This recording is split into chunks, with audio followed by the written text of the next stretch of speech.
اللہ تعالیٰ کے خوف کا استغفار سے بڑا گہرا تعلق ہے.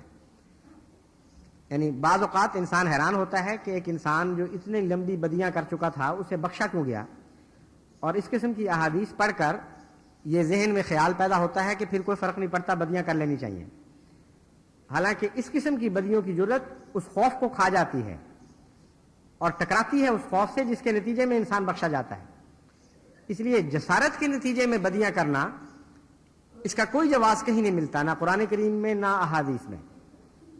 لیکن ایک انسان بعض دفعہ اپنے معاشرے کی وجہ سے، اپنے پیدائشی حالات کی وجہ سے اور اپنی اندرونی جبلی بعض رجحانات کی بنا پر بدیوں سے مغلوب ہو جاتا ہے، اور ہر بدی کے وقت بھی خدا کا خوف دامنگیر رہتا ہے، اور ساری عمر اس کے ذہن پر یہ چیز غالب آ جاتی ہے کہ وہ خدا سے ڈرتا ہے اور خوف کھاتا ہے کہ میرے ساتھ کیا ہوگا.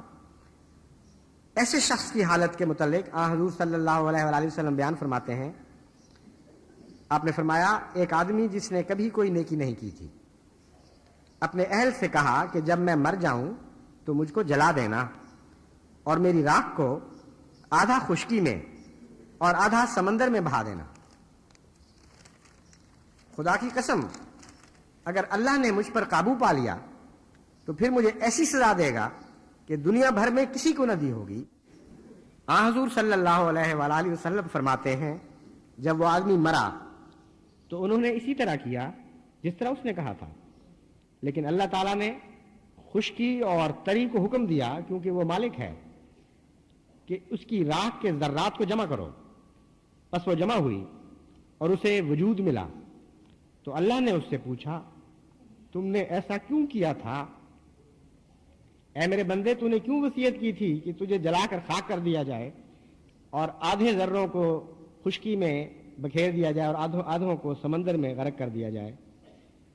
تو اس نے عرض کی کہ اے میرے رب، تو جانتا ہے کہ میں نے کیوں ایسا کیا تھا. میں نے صرف تیرے خوف کی وجہ سے ایسا کیا تھا. اللہ تعالیٰ اسے فرمائے گا کہ تو نے میرا خوف کیا تھا اس لیے میں تجھے بخش دیتا ہوں، اور وہ سارے گناہ جن کے مقابل پر ایک بھی نیکی نہیں تھی، صفت مالکیت جب جلوہ گر ہوئی تو ان کو خاک کی طرح اڑا دیا، کچھ بھی باقی نہیں چھوڑا ان گناہوں کا. لیکن اے طرف بذنبہم میں درجہ کمال کو پہنچا ہے یہ شخص، اور خوف خدا میں درجہ کمال کو پہنچا ہے. عملی نیکی دوسری کو ہو یا نہ ہو، اللہ کا خوف رکھنا اور عجز کرنا اور اپنے گناہوں کا معترف رہنا، یہ اپنی ذات میں ایک بہت بڑی نیکی ہے.